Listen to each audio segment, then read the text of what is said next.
কিরে, তোকে দেখলে তো ভবঘুরেদের সভাপতি মনে হচ্ছে।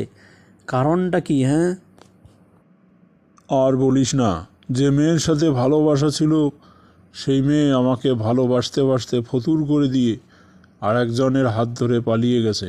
সেই জন্য চিন্তা করেছি চুল দাড়ি কোনো কিছুই কাটবো না, এগুলো রেখে দেব।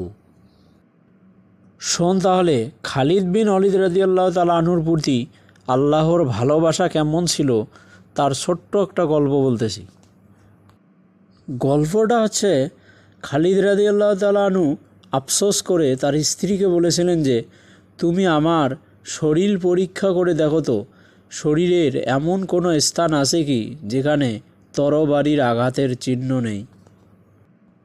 তার স্ত্রী দীর্ঘক্ষণ তার শরীর পরীক্ষা করে তাকে উত্তর দিয়েছিলেন যে, আপনি আল্লাহর রাস্তায় এত বেশি যুদ্ধ করেছেন যে আপনার শরীরে এমন কোনো ফাঁকা জায়গা নেই যেখানে তলোয়ারের আঘাতের চিহ্ন নেই।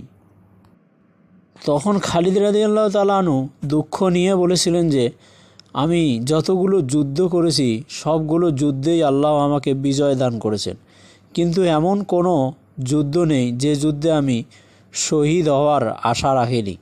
কিন্তু তুমি দেখো, আজকে আমি বিছানায় পড়ে অসুস্থ হয়ে মৃত্যুর দিকে ধাবিত হচ্ছি।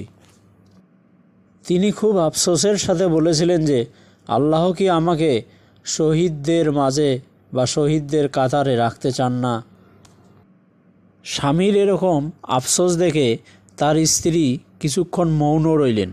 তারপর তিনি বললেন যে, আপনার নাম স্বয়ং নবী সাল্লাল্লাহু আলাইহি সাল্লাম রেখেছিলেন সাইফুল্লাহ, অর্থাৎ আল্লাহর তরবারি।